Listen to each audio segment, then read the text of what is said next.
For this presentation, we are going to explore the effects of bias, discrimination, and racism on health, as well as linguistic and cultural competency as strategies for reducing negative effects on health, and as strategies that can be used to improve our services and interactions with others. So I'm going to go through some slides here with you, and I encourage that when I'm going through these slides that you take some notes. They do go along with chapter 10 in your textbook on managing complex and culturally diverse workplaces, and the two of these combined are really going to help in developing the assignment that will follow. So I'm going to click myself out of here and go through, and I hope to do these in about 30 minutes.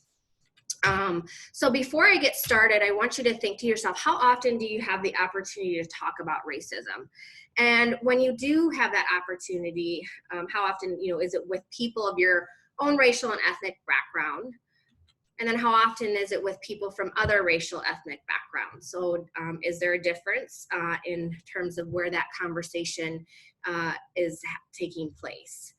And then can we really address racism without first achieving a common understanding? So racism has definitely, and its negative effects on health have come to the national agenda.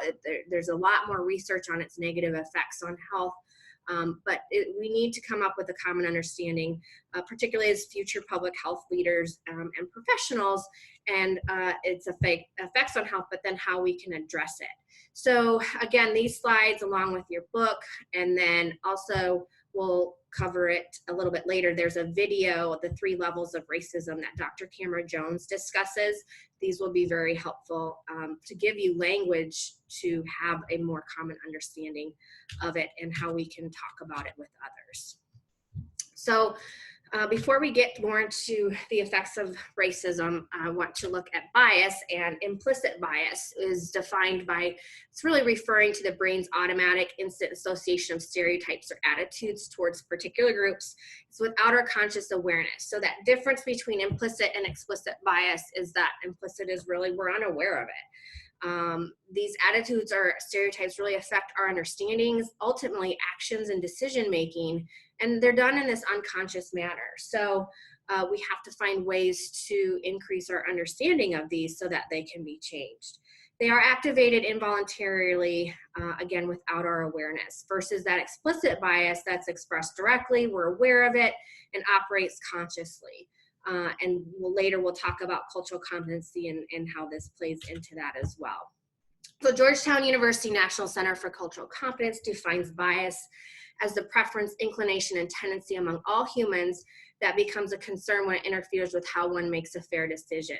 And this is linked to all groups. So race and ethnicity often, and it's the one that's often the most talked about. It's the one most evidence is, and it really happens a lot, but it also occurs with persons with disabilities, different sexual orientation and gender identities, based on age, sex, mental health, size.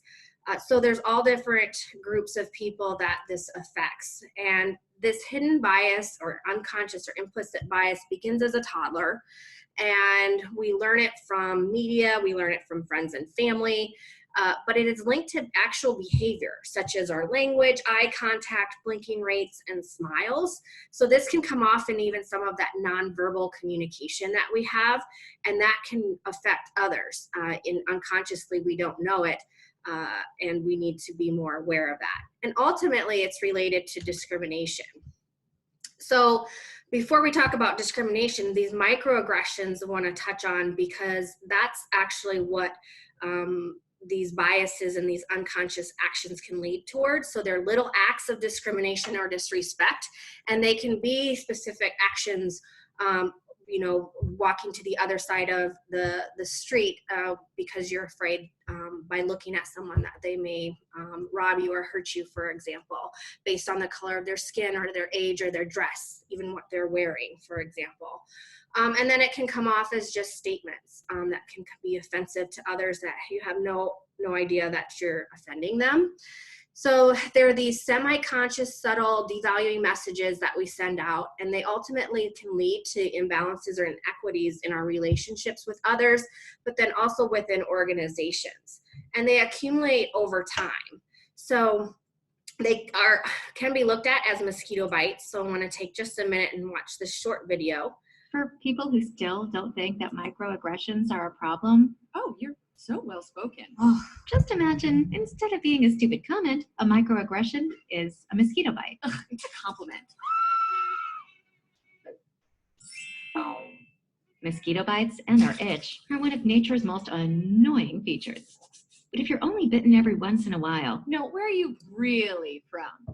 Cleveland. sure, it's annoying, but it's not that big a deal. The problem is that some people get bitten by mosquitoes a lot more than other people. I mean, a lot more.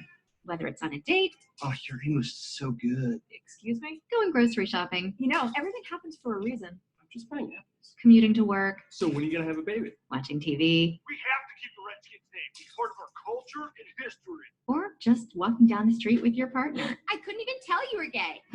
Mosquitoes seem to pop up everywhere. Do you know John? Give me shopping advice. I love Cher too. And getting bit by mosquitoes every goddamn day, Can I touch your hair? multiple times a So day, pretty. Can I touch your hair? Can I please? is fucking annoying. And makes you want to go ballistic on those mosquitoes, which seems like a huge overreaction to people who only get bit every once in a while. It's just a mosquito bite. Who cares? Just another angry black one. Of course, beyond just being annoying, some mosquitoes carry truly threatening diseases that can mess up your life for years. Astrophysics? Maybe you should try this challenging major. Ow, my dreams. And other mosquitoes carry strains that can even kill you. It looked like he was up to trouble, okay? I felt threatened. So next time you think someone's overreacting, just remember, some people experience mosquito bites all the time. You're all so exotic. Wow. And by mosquito bites, we mean microaggressions.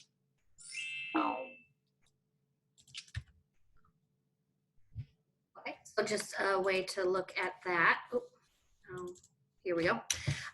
So these, like I said, can accumulate and lead to discrimination and are associated with discrimination, which by definition is that differential behavior or conduct of one person or group toward another person or group based on individual prejudice or societal norms that have institutionalized attitudes. So it this behavior treats people unequally because of the group memberships that they are in. And then this action is really based on this belief. And a lot of times that we can do this unconsciously. Other times it's that explicit bias or conscious. So often begins with negative stereotypes and prejudice that we've learned or that we see again in the media, and can range from just unconscious behaviors to hate crimes.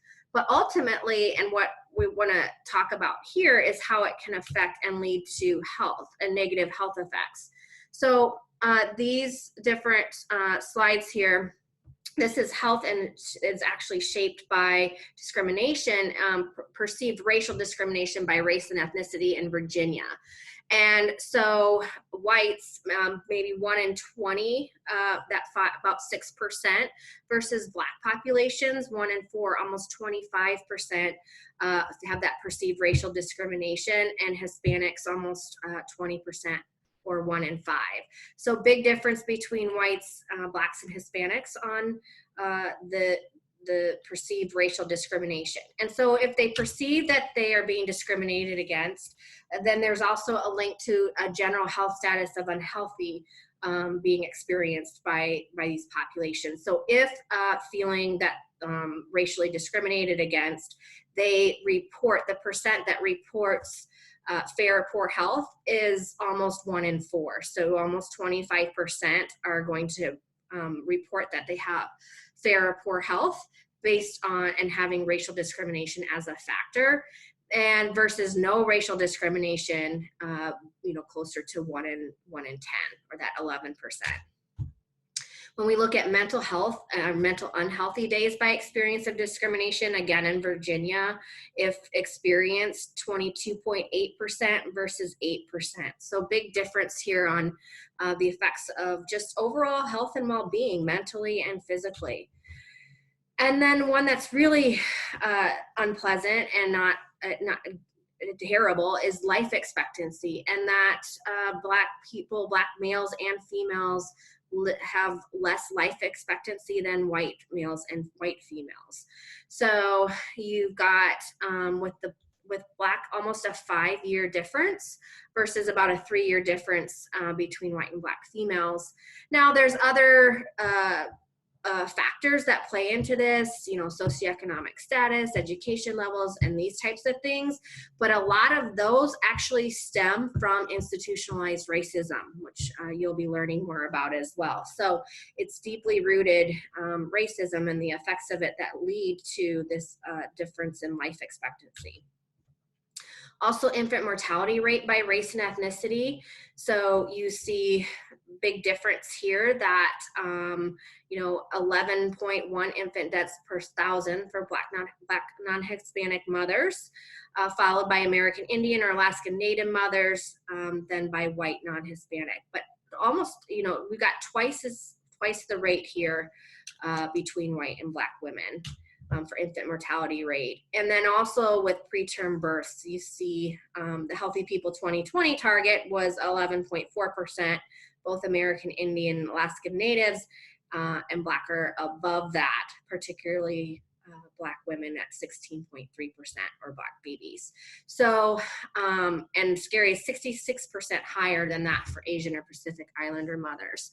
So these are just, you know, bring light to these statistics, really provide that supporting evidence of how discrimination and racism can lead to poor health outcomes. There are over 100, now probably hundreds of studies that link racism to poor health as well. And really it links to stress. So those microaggressions and increasing one's stress over time increases risk for chronic stress. So there's higher rates of hypertension and heart disease, diabetes, obesity. So all of these things too stem from what they also call as minority stress. So the real challenge lies not in debating whether disparities exist. We can see that they're there, but it is in developing and implementing strategies to reduce and eliminate them. And if we don't change our direction, we're likely to end up where we're headed. So we gotta figure this out and change this, particularly in healthcare and health promotion and public health.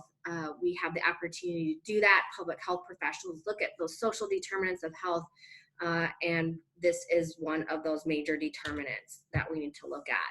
So the allegories on race and racism, I mentioned Dr. Camera Jones. She's awesome, and it's about a 20-minute TED Talk. It is linked here if you want to pause. I encourage you to actually pause the slides right now and watch this and really take some notes on the 3 levels of racism and the Gardner's tale, with the difference between institutionalized racism, personally mediated, and internalized.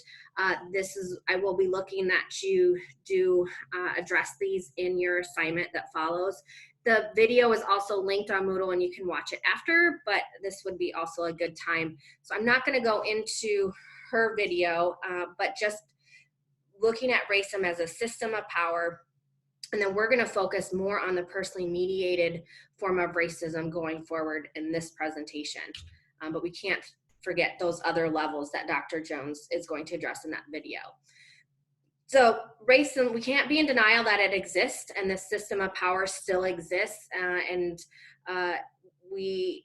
By looking at these different levels of racism and having the evidence behind it that shows these health disparities based on discrimination, it equips us with language, confidence, and questions to ask on how we can change and intervene. And so we need to think and ask out loud and on paper how racism and discrimination are operating here. And here is in your own circle of friends and family, in your workplace, in your organization, at the institution or school or University of Lynchburg, but then in the communities that you're going to serve. When you get out into the workforce, or if you already are, how is it operating where you're at? And once you can answer this question, then you can start looking at the ways that we can change this. So linguistic and cultural competency are both methods that can really help bridge some of these gaps.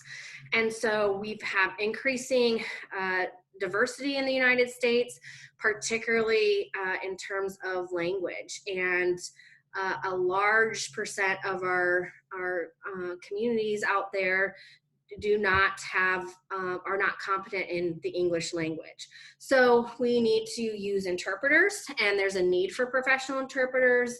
It is a skill. It is not something that a child or a significant other should be required to do, or is it appropriate?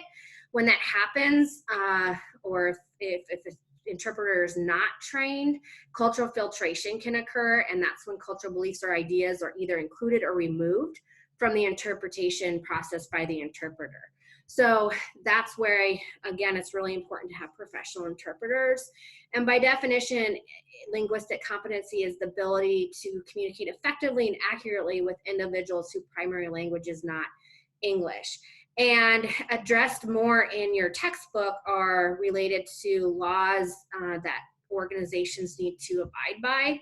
For example, using language access services. And this is another great video that I encourage you to pause and take a few minutes to watch. It's only, I think, 2 or 3 minutes, but really goes into how language access services are actually required by law.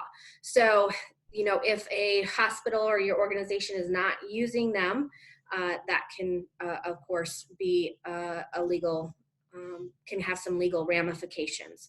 So knowing this and being able to best serve non-English speakers or persons with limited English proficiency, LEP, is important to know and apply in the organization that you're working with.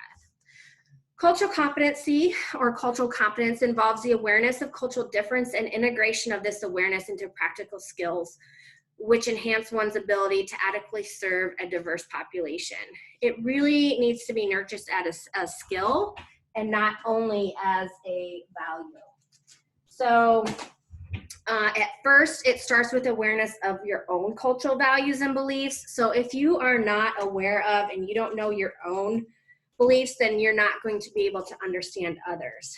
So really important to think about you know, your own race and ethnicity, where you grew up, you know, rural, urban location, your beliefs towards illness, health and wellness and disease. These types of things, knowing those of yourself will then allow you to be more aware of others. And then also being aware of others, like I mentioned, but then historical events related to different cultures is really important. Also to the community you're serving, if they've had different major events happen in that community, it's important to know that. Also remembering that there's diversity within and between cultures. So there are going to be, you know, we can study different cultures, and there are definitely things that we can, you know, certain cultures, you know, have different nuances or different things that they, excuse me, I lost my train of thought. Okay, so just understanding the importance that there is difference between the cultures, but then these cultural nuances or subtle differences between particular cultures are also really important to know.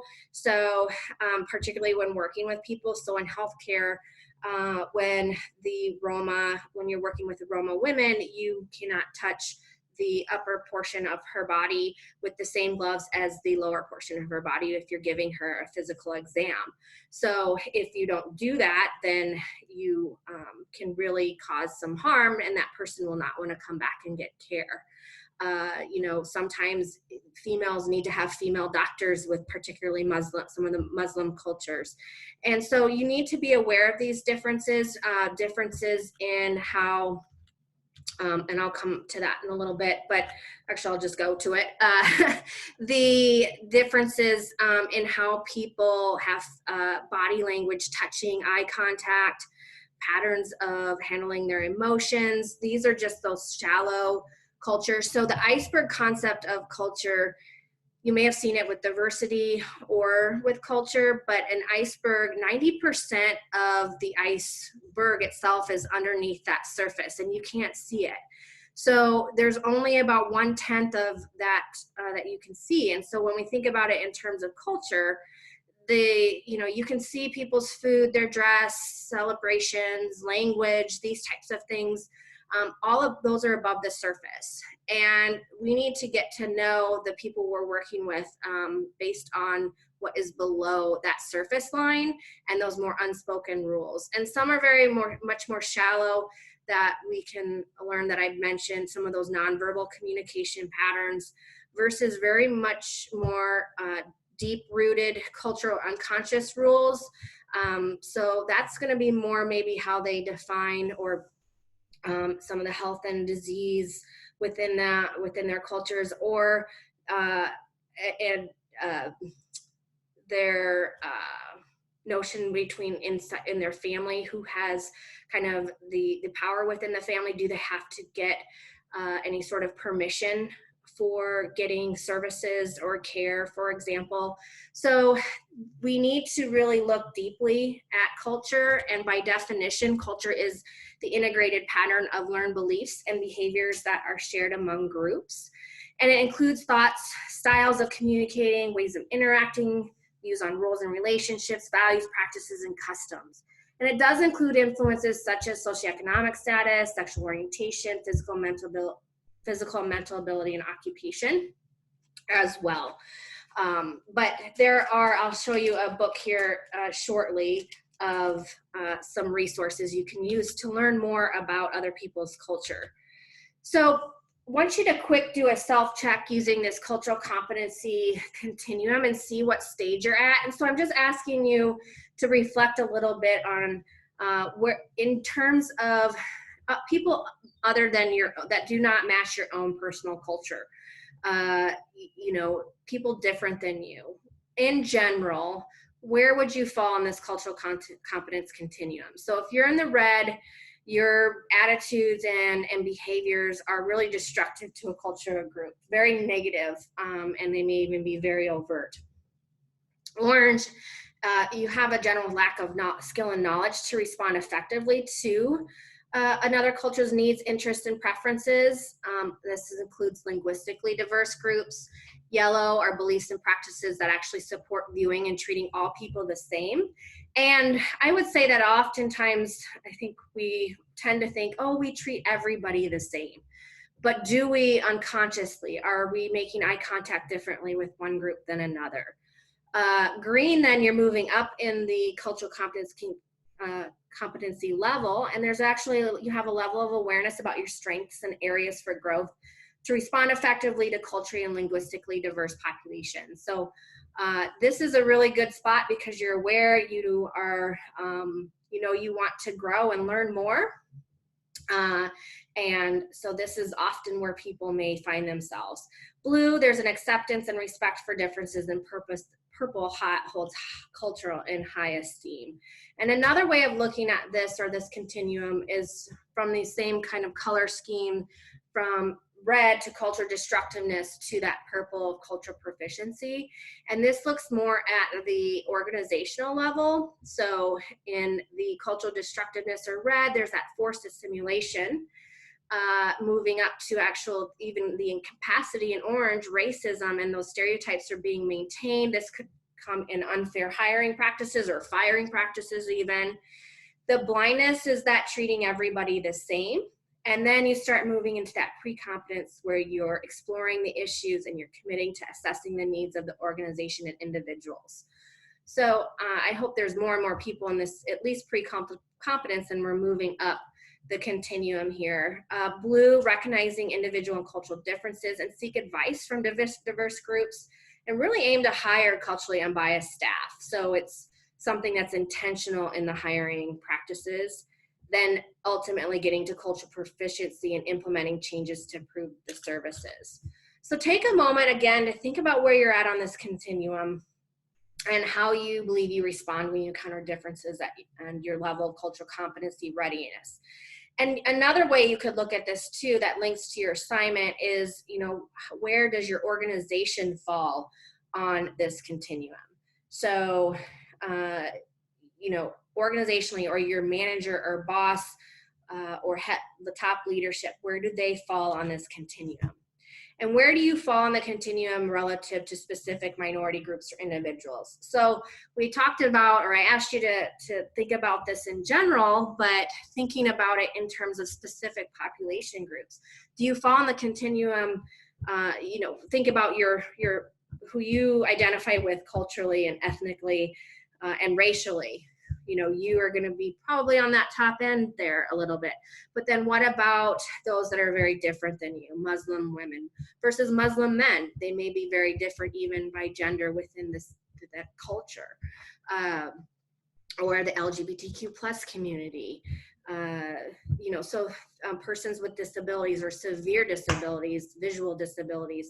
So think about how you and or your organization may fall relative to specific minority groups as well. And then the next step is, what changes can you make to move to the next level, or the next level on the continuum? So wherever you're at, wherever your organization is at, what can you do to move up? So what we ultimately want as health professionals is to be able to provide culturally appropriate care. And by definition, this is when a professional provider organization is sensitive to the cultural differences among their clients, understands the influences of these differences on their health status, and can modify programs and practices to meet the specific needs of diverse populations. So that is what we ultimately want to achieve. So I'm gonna do a short cultural competency tale here with you. It is a traditional Tanzanian folk tale, and I think it really brings light to what can happen when we aren't culturally competent. So here it goes. The rainy season that year had been the strongest ever, and the river had broken its banks.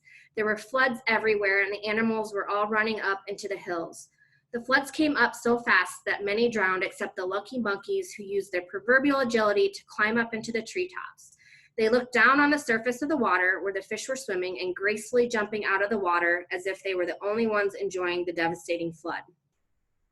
One of the monkeys saw the fish and shouted to his companion, "Look down, my friend. Look at these poor creatures. They are going to drown. Do you see how they are struggling in the water?" "Yes," said the other monkey. "What a pity. Probably they were late in escaping to the hills because they seem to have no legs. How can we save them? I think we must do something. Let's go close to the edge of the flood where the water is not deep enough to cover us, and we can help them to get out." So the monkeys did just that. They started catching the fish, but not without difficulty. One by one, they brought them out of the water and put them carefully on the dry land. After a short time, there was a pile of fish lying on the grass motionless. One of the monkeys said, "Do you see? They were tired, but now they are just sleeping and resting. Had it not been for us, my friend, all these poor people without legs would have drowned." The other monkey said, "They were trying to escape from us because they could not understand our good intentions. But when they wake up, they will be very grateful because we have brought them salvation." So I think this tale does a good job of, in health care and health promotion and public health, in all of the helping professions, we want to help people. And often people think they know what is best for that population. And ultimately, we can be doing more harm than good by not knowing and understanding their culture. So unfortunately, in this situation, the fish died because they did not know. They thought they knew what was best, right? So we need to work to become more culturally competent professionals. And so this can help and mediate that. And that actually, becoming a culturally competent professional will also go along the lines with the personally mediated level of racism and a way we can address that. So being aware and sensitive to your own, as well as your clients' cultural values and beliefs, and recognizing how they influence both you and your clients' attitudes and behaviors. So it is something that is going to be a lifelong practice and skill. It is not something you become competent in. You're on that purple side and you're there, and that's it. It is a lifelong kind of commitment to being culturally competent. Cultures are fluid and do change as well. So become familiar with your client's traditional health practices, attitudes, and perceptions.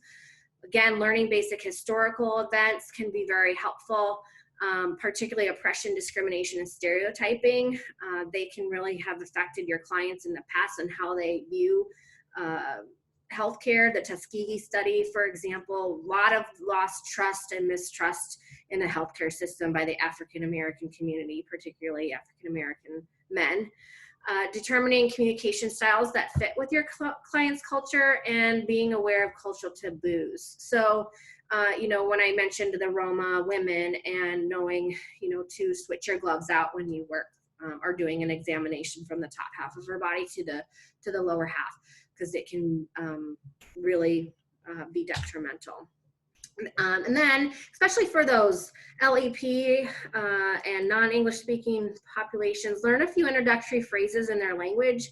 So when you're working with people, take time to ask a lot of questions and listen actively, learn about culturally specific risk factors, signs, symptoms, barriers to prevention, and methods of treatment. Also how they choose to maybe manage the disease and all of those social determinants that we talked about in this class, but your other MPH classes as well. Learning more about the cultural communities in your area and those specifically served by your organization are really key. Making sure you use a sense of humor, being humble, genuine, and willing to learn. So I like this little cartoon here, snowballs. I thought we were discussing coconuts. So there can be a lot of miscommunication or misunderstanding that occurs, particularly in healthcare. I didn't go over health illiteracy, but only about 1 in 10 Americans are actually health literate and can take the information that they are given related to taking care of themselves in health and do so appropriately. So we need to make sure to translate and talk about issues at a lower level. So about a 6th grade level is what we tend to try to communicate with in health. So cultural humility, just a couple more slides, hang in there. Cultural humility is the ability to maintain an interpersonal stance that is other-oriented or open to the other in relation to aspects of cultural identity that are most important to the person. So really being willing to learn. So that cultural competency, there's different views on it, and people sometimes don't like the word competent and competency because then people may feel like they know everything about that culture, and that's usually never going to be the case. And so being humble and having this cultural humility is really key. So having an open and honest attitude, being honest and sincere with the intent, having a genuine desire to learn and share, and knowing everyone and treating everyone with the deserved respect. So it is a lifelong process of self-reflection and self-critique. And I like this quote here by Joe Gallagher: to be culturally humble means that I am willing to learn. So never stop being willing to learn about others that are different than yourselves, and especially those that you're going to be working with. So do you know where resources are and referrals to make? Where to go? Do you know where to look for more information and where to make these referrals? So this book here by Larry Purnell is awesome, and it's called The Guide to Culturally Competent Healthcare. It goes through I don't know the number, but a very large number of different cultures and their different practices, that they have different views. So how, as it relates to space and family roles in organization, for example, different communication type nuances, looks at their high risk, what's known for their high risk health behaviors, nutrition, and some of their foods that they may commonly think of as healthy or non-healthy. Looks at pregnancy and death bearing and health issues. So it's really a good guide. It's kind of the Bible in the field for cultural competent healthcare. And so I recommend, if you're going to be working with multiple cultures, is to pick up this book, and then knowing where to make referrals to as well. So are there other organizations, if your organization can't provide the services that they need, can you link them to those? Then always referring to these nationally, culturally, and linguistically appropriate standards. These are the standards in the field, and they are available at the Health and Human Services Gov site here below on Think Cultural Health. So if your organization is not using these, or if you're thinking about having a plan to propose to an organization, these are awesome. So the principal standard is to provide effective, equitable, understandable, and respectful quality care and services that are responsive to diverse cultural health beliefs and practices, preferred languages, health literacy, and other communication needs. And it's not super long. I'll see if it'll come up here. There's 10 or maybe 20, haven't quick looked at it, but take a minute and click on this link and check it out. Let's see if it, oh, here we go. So they are used and intended to advance health equity, improve quality, and help eliminate health care disparities, and it's a blueprint. It says right here, it can be used as a blueprint for health and healthcare organizations. So I read you the principal standard, but it's got standards related to governance, leadership, and workforce, communication, language assistance, and engagement, continuous improvement, and accountability. So there are 15 standards here, not a ton, but great to work off of with your organization. So, oops, sorry about that. Couple more slides. I think I went past the half hour. So having a plan is really important for organizations. Health service and public health organizations need to develop and implement a robust cultural competency plan. It cannot be a one-size-fits-all approach. You need to be responsive to the diverse population that the organization serves, that are in the community, or populations that may be going to be served. This type of plan is necessary to address changing demographics that we're seeing, eliminate health disparities, really improve the health quality of our services and health outcomes, also to comply with legislation and regulations. So remember to look back in your textbook at the different regulations and laws that organizations have to abide by as well. And then you can kind of create your plan in conjunction with those and ultimately decrease potential liability or malpractice claims. So if you're not part of the solution, you are part of the problem. And a quote by Martin Luther King, "Our lives begin to end the day we become silent about things that matter."